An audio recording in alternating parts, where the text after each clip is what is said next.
Useless, a man's voice cut through the square. She can't even hold a bucket, another called, and laughter rolled like dry leaves across the dirt. Eliza knelt, her hands shaking as muddy water crawled over her palms. Please, she whispered, though no one asked for mercy. Look at her, Ada Bloom said. Always making a mess. She brings bad luck, her brother muttered. She always has. Eliza Hart, stand up, the sheriff said, but his eyes turned away before she could move. Children snickered nearby. Pick it up, they sang. Her shawl slipped from her shoulders. She reached for it, but Boots stepped closer, and dust rose around her skirt. Leave it, Mr. Crane said. Filthy cloth shouldn't touch clean hands. Lucy May watched from the church steps. Someone should help her, she whispered. No, Pastor Reed murmured. It is not our place. Eliza pressed her lips together. She wiped the mud from the stones with her sleeve. A tear dropped and vanished in the dirt. Take her away, her aunt said. She embarrasses us. She has no place here, a farmer added. Then a quiet voice broke the noise. Enough. Heads turned. A tall man stood at the edge of the square. His coat was worn. His boots were covered in road dust. His eyes were steady. That is her shawl, he said. The crowd fell silent. Mr. Crane scoffed. Mind your business, Ridge. It is my business now, Caleb replied. He walked toward her. The people stepped back as if a shadow passed between them and the sun. Eliza did not look up. She expected another cruel word. Instead, the shawl touched her hands. Here, he said. It belongs on your shoulders, not the ground. She froze. You don't speak to her, Ada warned. He answered without turning. She is a person. A child laughed nervously. She's nothing.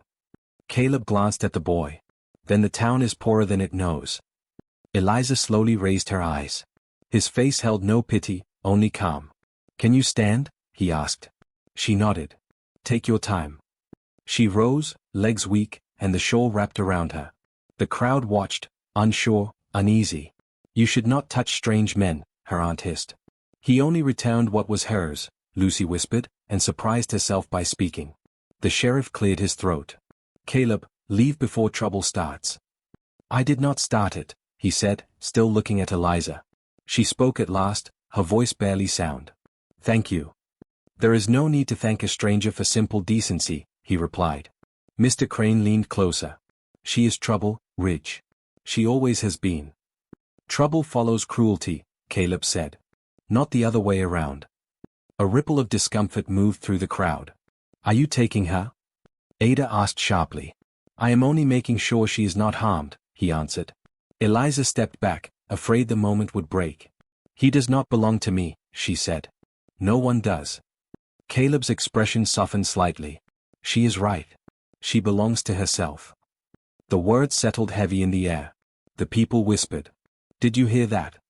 He defends her. Why? Eliza turned, her heart pounding, and walked toward the edge of the square. Lucy called out, Be careful on the road, Eliza. No one had ever said her name with kindness.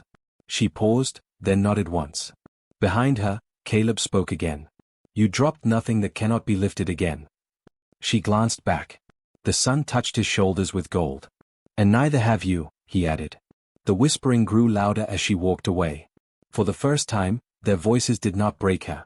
They only followed her in confusion, and something like fear, as the first real kindness stirred the town awake.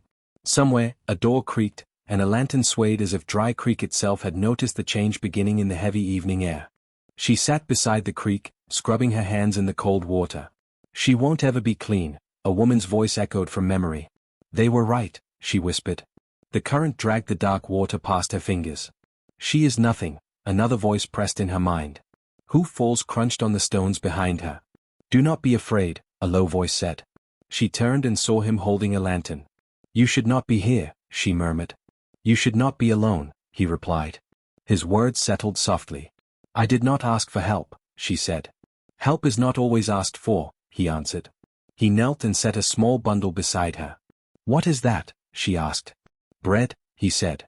Warm enough to hold. She hesitated. It is not earned. It is given, he said. I am not worth the trouble, she whispered. Your worth is not decided in town squares, he said. The lantern light trembled across the water.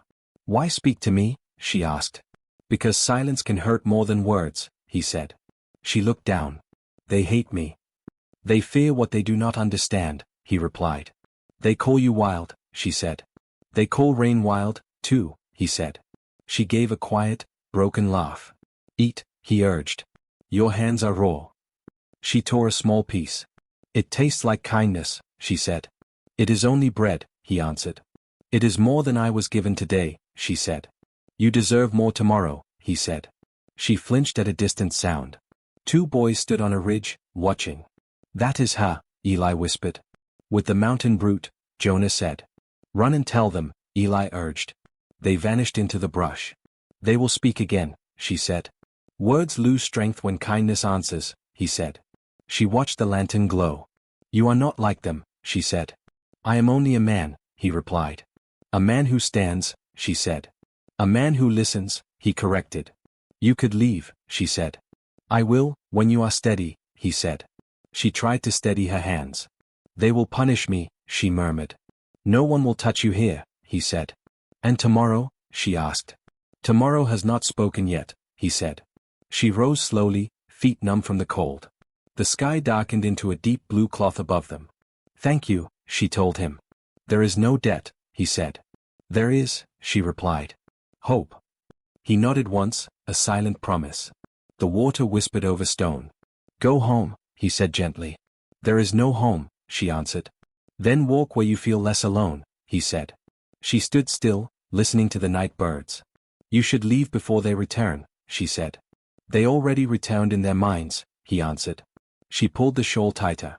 They will tell lies. Let them, he said. Truth walks slower, but it arrives. She looked up at him. Will you be there when it does? He paused. If you wish it. I do not know how to wish, she said. Then let the moment wish for you, he replied. A faint breeze moved the tall grass. I am afraid of what comes next, she admitted. Fear is a sign that something matters, he said. It feels like a storm, she whispered. Storms pass, he said. Roots stay. She glanced toward the road. Dry Creek is already restless, she said. I hear the town even from the mountains, he said. It is louder tonight, she murmured. It is louder because it is changing, he answered. She stepped back onto the path. He lifted the lantern a final time. Its light framed her shadow on the ground. Walk carefully, he said. She always does, the wind seemed to reply. Behind her, unseen eyes hurried through town. Whispers gathered like dark clouds. By morning, the story would twist. By morning, the town would come looking. She stood before the church doors as they creaked open. Step inside, the sheriff said. She entered and saw faces turned away. Her family sat stiff on the first bench. She brings shame, her aunt said. She brings trouble, her brother added. Pastor Reed folded his hands. The town has spoken. What does the town want? Eliza asked, her voice thin but steady. To be free of you, Ada Bloom replied. She must leave, a farmer said. Or work until she earns heir, Mr. Crane added. The sheriff cleared his throat. There is a third path. All eyes turned. She can work at the mountain ranch, he said. Under Caleb Ridge. If she survives, the town is spared her presence. A low murmur spread. That is not mercy, Lucy whispered from the back. It is fair, the sheriff insisted. Eliza lowered her gaze. He did not ask for this burden. A voice answered from the doorway. He accepts it. Caleb stepped into the church. Dust clung to his boots. She will be safe, he said. She will be fed. She will cost you, Pastor Reed warned. She has already cost enough, Caleb replied. Now she will be given. A man scoffed. You owe her nothing. She owes the town nothing either, he said. Silence fell, thick as stone. You swear this? The sheriff asked. She will be under his roof, Caleb said. No harm will reach her from my hand. Pastor Reed looked at Eliza. Will you go? She nodded once. There is no other place. Then it is decided, the sheriff announced. Her family never looked at her. Outside, Caleb held the reins of his horse. Can you ride? He asked. I will try, she answered. Hold the saddle tight, he said. The path is steep. They began their climb. Dry Creek shrank beneath them. They will still speak, she said. Let them, he replied. Their voices lose power with distance. The trees gathered around the narrow trail. It is quiet, she said. Mountains remember silence, he answered. Her hands trembled around the reins. You are safe, he reminded her. I have not felt that word before, she said. You will learn it slowly, he replied. They reached a clearing. A log cabin stood among tall pines. Smoke lifted from the chimney. It is small, she murmured.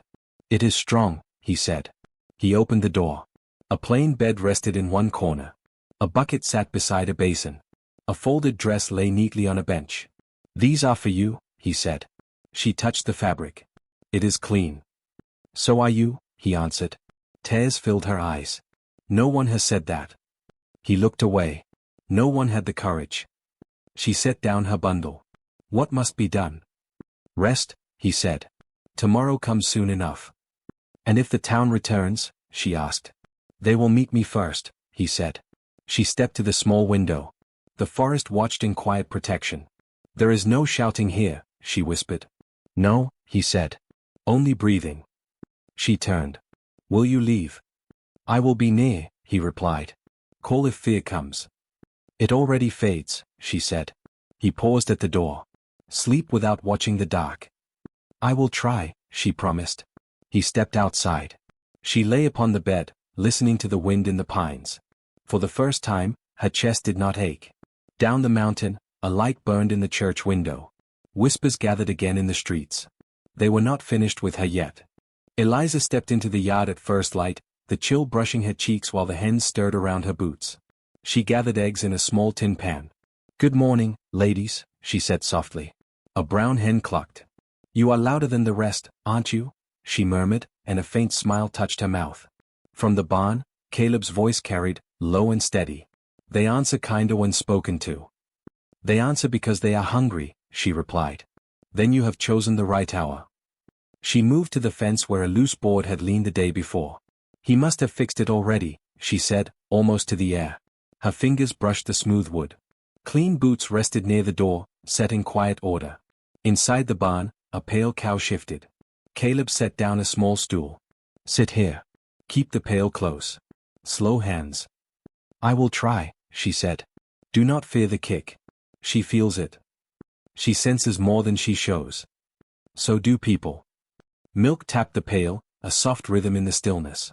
Eliza breathed in hay and dust. It is quieter than memory, she said. The barn answered only with warmth. Later, worn fabric lay across the table as needle and thread moved through it. Annie stood at her side. Miss Eliza, may this be fixed? It may be made stronger, she said. Hold it tight. Thomas hovered by the doorway. Will you stay long? I am here today, she answered. That is long enough, Annie decided. Their small voices filled the room, gentle and hopeful. At supper, Caleb glanced at the simple plates. Food is plain, he said. It is honest, she replied. Night came quietly. Eliza carried a lantern past the barn, its glow swaying over the ground.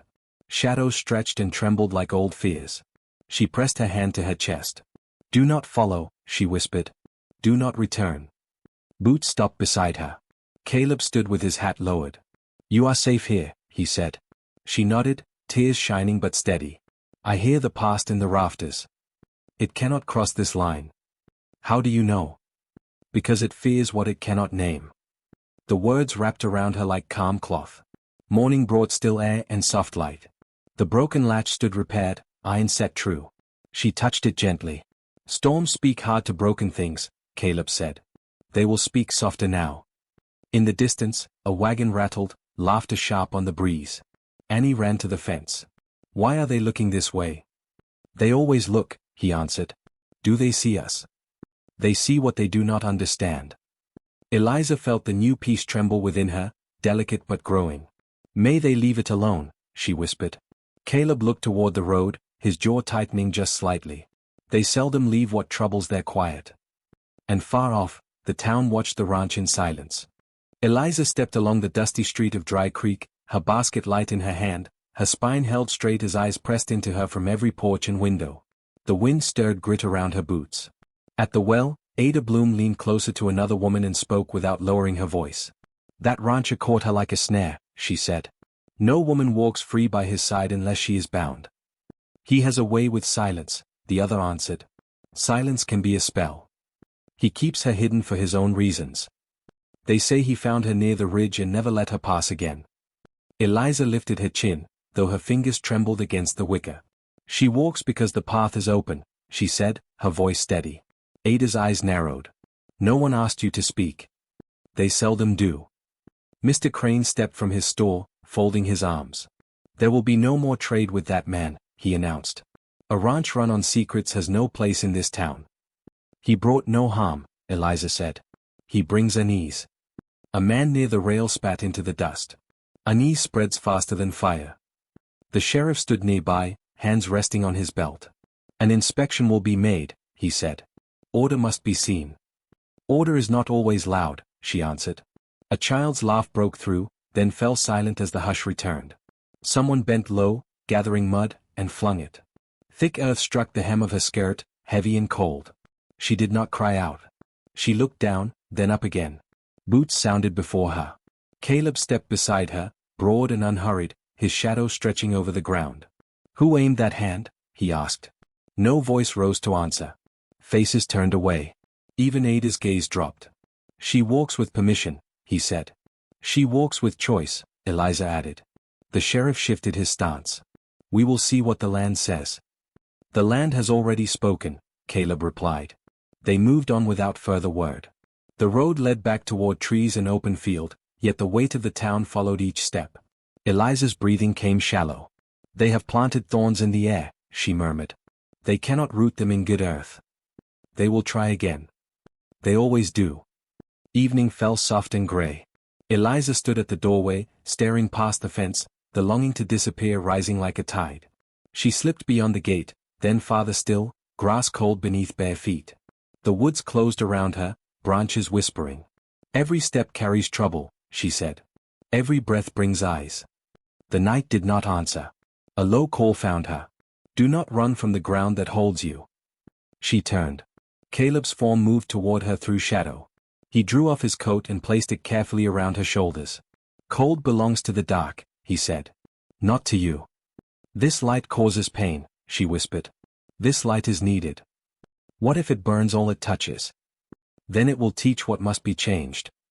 Her trembling eased as the warmth settled. Does the land truly need her? She asked, barely above air. It does. Even if the town refuses. Even then. Slowly, she pressed her bare feet into the earth, feeling its steady answer rise into her. The fear loosened, giving way to quiet strength. Behind them, Dry Creek lay restless, and within her, something new began to take form. Annie's small voice drifted from the porch, soft as a prayer. Miss Eliza, the lantern is lit. Thomas called, supper waits. Eliza glanced back, moisture bright in her eyes. There is kindness waiting, she said. There is work worth staying for, Caleb replied. They walked toward the cabin, settling. Behind the ridge, Murma's town carried on the wind, but they could not cross the line drawn by quiet and care that guarded her tonight. Boards creaked beneath her boots as she knelt inside the dim barn, sunlight slipping through narrow gaps in the planks. Dust rested upon the hay, and the quiet felt tied to the wood itself. Eliza, that beam will split if it is rushed, Caleb said from near the door, his voice low and calm. It already whispers of breaking, she answered, touching the grain. It will hold if care is given. I will give it. Her hand brushed against a loose board, and it shifted. Beneath it, the corner of a chest appeared, worn and dark against the ground. There is something here, she said. He stepped closer. There should be nothing beneath this floor. Yet something waits. Lift it carefully. She drew the board away, revealing a small chest, its metal clasp dulled by time. She pressed it open. Inside lay letters bound with fading ribbon, each marked with a crest pressed in royal wax. These marks do not belong in a place like this, she murmured. They belong to a world she left. He left, she corrected softly, looking up. He stilled. Why hide such voices beneath the ground? She asked. Because those voices once ruled lands beyond sight, he replied. They carried crowns and commands. And they spoke his name, she said. They spoke it too loudly. She lifted one letter and traced the seal. He came from power, not dust. He walked away from power, he said. He chose mountains over marble halls. The town calls him beast. The town fears what it cannot touch. Is this why silence follows him? Silence is the only road that kept him alive. Was he meant to rule? Blood declared it. Did his heart? No. She swallowed, the weight pressing against her. He hid here for years, speaking to trees instead of people. Trees asked for nothing but shade and water. They did not demand his name. They did not demand his crown. She knelt upon the rough boards, letters scattered around her like fallen leaves. He bears goodness heavier than any throne. He bears choices that cannot be undone. You do not see him as broken. He never was. Her voice trembled. She believed men who carried silence were empty. They are only full of what they cannot give. She lowered her head, grief and awe tangled. She would kneel in honor. He reached down and set his hands upon her arms, steady and warm. She will not bow. She must. She deserves to stand. He drew her upward. The shadows clung to the beams while the air held still. You deserve more than a bowed head, he continued. You deserve ground that meets your feet as equal. She has never known such ground. She knows it now. Her chest eased as breath found rhythm again. The past no longer chains her. It cannot. What remains for him? A life shaped by quiet and work. And for her? A life shaped by truth. The barn seemed wider as if acknowledging the vow spoken between them. Sunlight touched the scattered letters without burning them. She is not broken, he said. She stepped forward, strength settling within her. She is no longer lost. Outside, the wind shifted through the pines as though listening. Far below, Dry Creek stirred with restless rumor, unaware that faith had just taken root beyond its reach. Within that stillness, something unseen readied itself for what was to come. Riders pressed up the narrow trail, hooves striking stone and soil as dust climbed toward the pines. The sky hung pale above them, and the sound reached the cabin long before the faces did. Eliza stood near the fence, hands resting on the worn post. Her breath tightened. They are coming, she said. They will not break this ground, Caleb replied as he stepped beside her. They carry flags and fine coats. They carry noise, he said. Nothing more. A rider in polished boots dismounted first, a letter held high. Behind him crowded men and women from Dry Creek, restless and whispering. Her mother's eyes remained lowered. Her father turned away. Which one is Ridge? The messenger called. He stands before you, Caleb said. The crown has found him at last, the man announced. Blood speaks louder than earth. Blood does not speak here, Caleb answered. Only truth stands here. Murmurs moved through the crowd. Ada Bloom leaned forward. Is it true he holds a throne? He turned his back upon one, another man said. And what of the girl? Someone whispered. Is she still nothing? Eliza held her chin steady. The breeze touched her cheek but did not bend her. She is not nothing, Caleb said. She is chosen. A gasp cut the line of riders. Chosen for what? The messenger asked. For marriage, he replied. For honor. For life by his side. She is a heart, the preacher's voice trembled. Marked by shame. She is marked by resilience, he said. She is marked by kindness freely given. The sheriff shifted. Does the town have no say in this? The town had its say when it cast her out, Caleb answered. That voice is spent. Lucy May stepped forward, hands folded. She never deserved your cruelty. She does not carry it anymore, Eliza said softly. Her brother lifted his eyes. Sister, forgiveness. There is no debt to be paid, she replied. The messenger lowered his fine letter. If he takes his place in the world, riches will follow. Riches already stand here, Caleb said, glancing at her. A ripple moved through the line. Is this woman to sit beside a king? Ada pressed. She will stand beside a man, he replied. An equal, not an ornament. Silence fell across the clearing. Her mother whispered, Is she truly that strong? She is stronger than those who broke her, Lucy said. Caleb turned to Eliza. Will she accept this path? She placed her hand in his. She chooses it freely. The wind passed through the trees as if sealing the vow. A man from the back spoke, voice rough. What becomes of Dry Creek now? It will learn to look in a mirror, Caleb said. It will learn to speak with care, Eliza added. The sheriff removed his hat. Orders change today. They have already changed, he answered. Ada's voice fell small. Can a town begin again? It begins when truth is spoken, Caleb replied. Her father finally stepped closer. She was always brave. She was only waiting to be seen, Lucy said. The horses turned slowly. The dust sank. They watched until the road emptied. Then Caleb spoke again, low and certain. They can no longer touch you. And they can no longer name her, she answered. He nodded. Only she may choose her name now. Eliza lifted her face to the open sky. The fear that once lived there had gone quiet. In its place stood light, steady and unafraid. The mountain seemed to breathe with her. A woman near the well spoke, "Tell her we were wrong." Another voice followed, "Every one of us." Eliza turned her face slightly. "Words are easy in daylight," she said calmly. "Will they remain easy when night comes and the talk begins again?" "We swear it," a man said. "Before heaven and dirt, we swear it." Caleb looked across the gathered people. "Then prove it," he said. "Stand when others fall back. Speak when silence feels safer. That is the only forgiveness that matters." The sheriff straightened. "This town will stand," he said, louder now. "Not on old lies, not on whispered fear.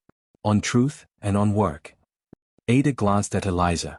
"May I?" she hesitated. "May I walk beside her?" Eliza considered her, then nodded. "You may."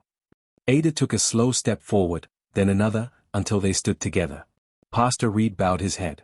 "God has witnessed a turning," he said. "Let it be real beyond this moment." A warm breeze crossed the open street, lifting the shawl at Eliza's shoulders. She tightened it, not with shame, but with quiet pride. Caleb touched the brim of his hat. "Then the future's yours now," he said. Eliza looked toward the long road ahead, sunlight stretching across it like a promise waiting to be taken. The sun lowered behind the ridge as the ranch breathed in a softer hour.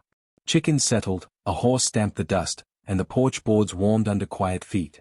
"They found the path again today," Annie said, pointing toward the gate. "They always do," Thomas answered. "The lantern brings them." "It is not only the lantern," Eliza replied gently. "It is welcome."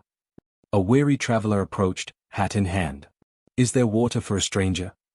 "There is always water," she said. "And rest?" he asked. "There is a bench and a kind moment," she added. Caleb stepped forward. "Stay as long as the sun allows." "Your name carries a softer sound than the town once gave it," the traveler said. "The town changed its voice," she answered. "The land kept its truth." She guided him to the trough and watched the dust settle around his boots. The breeze threaded the tall grass. Far below, the valley held its hush. "Do they still speak of her in Dry Creek?" he asked. "They speak with care now," Caleb replied. "And if they forget again?" the traveler pressed. "They will be reminded," he said. "By strength?" the man wondered. "By example," Eliza answered. The traveler nodded, eyes lowered in respect. "Is this where the broken find shape again?"